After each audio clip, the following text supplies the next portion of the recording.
Coach Brown here joining us now on ESPN Baton Rouge, New Orleans, and Alexandria this morning. First and foremost, Coach, congratulations on another state title.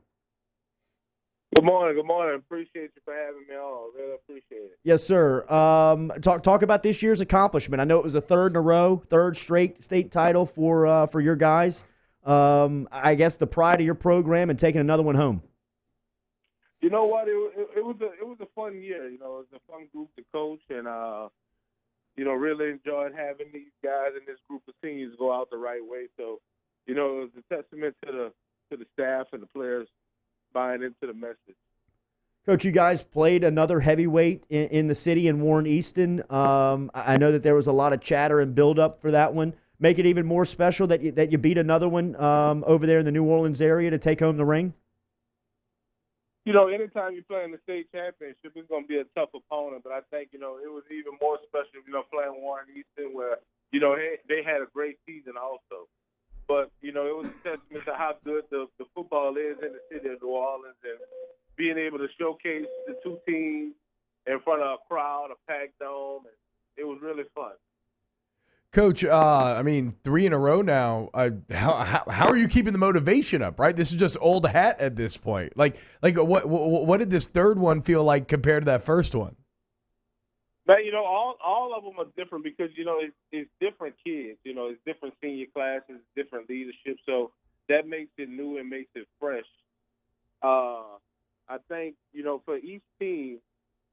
They build their own identity and they do it differently, but they still do it in the makeup of the program. But, each year the seniors change something different from the previous class, so that's how we keep it going. But the message still stays the same.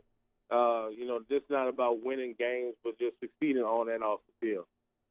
Coach Brice Brown joining us here, 104.5 ESPN Baton Rouge, ESPN New Orleans, and ESPN Alexandria. What would you say is the toughest part of, like you said, every team kind of becomes its own team. It is unique to itself. What is the toughest part about reloading 3 years in a row like that?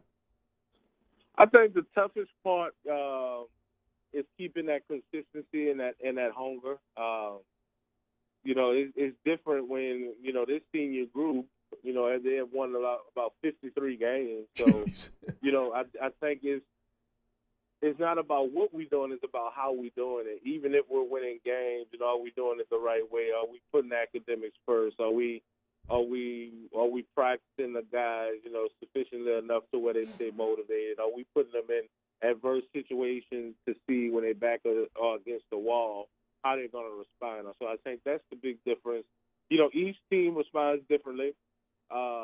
Each team is motivated differently, and each goal is still to make it to the state championship game. But, it's about, how we're going to do it, not what we're doing. You mentioned that you guys are doing it differently, and it's not just what's happening on the field. I know that the Washington Post was able to document and write up a great story that it wasn't just about the X's and O's for Coach Brice Brown and what's happening down at Edna Carr and talking about what's happening off campus and what's going on around you in the community as far as the crime and the murders and the murder rate over there in New Orleans and what you guys as coaches and leaders and mentors in these guys' lives. It's just not about what's going on after school at practice and what's happening on Friday nights. Talk about the overall responsibility of being the head coach at Edna Carr High School. You know what?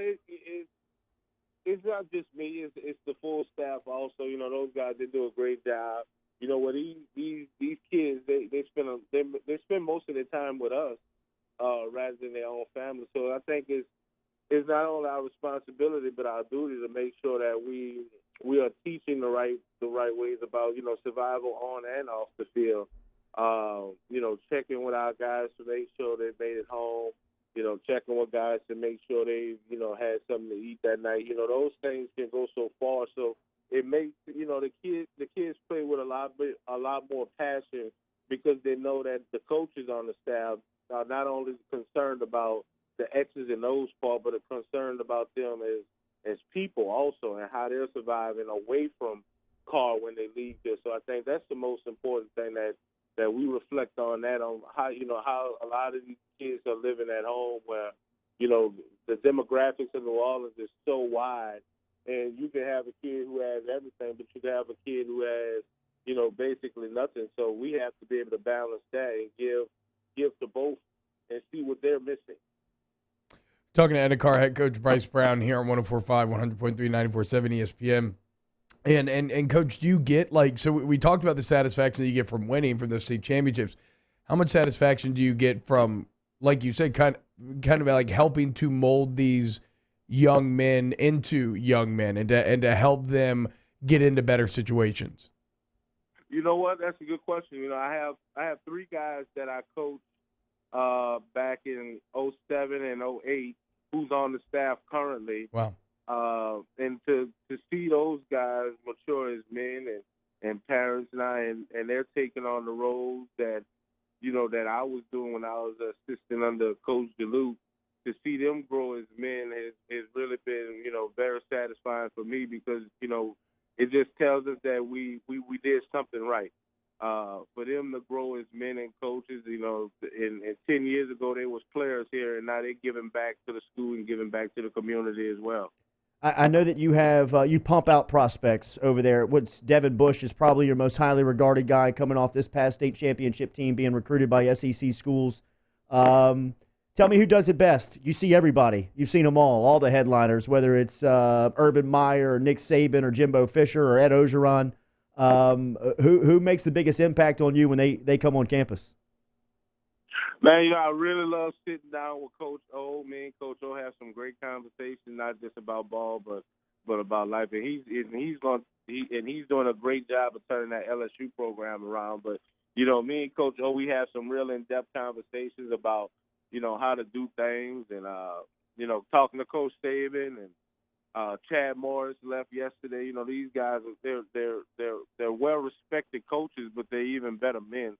So I think when we get an opportunity to sit down and talk to those guys and pick their brain a little bit, it's all of them. It's all the head coaches, from Dan Mullen, who's been here, and we sat down for about an hour and talked.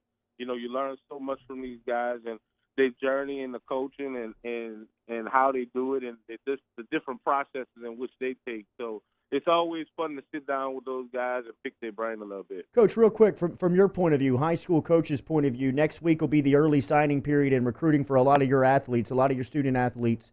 How do you like this schedule now that it's up and working, this format, early signing period in December and the regular signing period on that first Wednesday in February?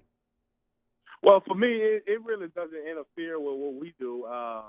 But I can see for the Power 5 guys how they want to get it out the way. Like Devin is signing next week, and he's going to be an early enrollee. So I think for those type of guys, it's good. But for the guys who are going mid-major, it's also working out well, because now once the Power 5 has really, you know, signed most of their class, you know, we're able to, the other colleges and universities are able to see, you know, what's left out there, and they'll be able to, you know, have additional weeks so they can evaluate talent and use February for the next signing class. Coach, congratulations on another successful run and another championship for the Cougars. We appreciate your time this morning. Appreciate it, gentlemen. Thanks Always. so much, Coach. There he is, Brice Brown from Ed-A-Car, joining us here on Off the Bench. We'll be back and close it out.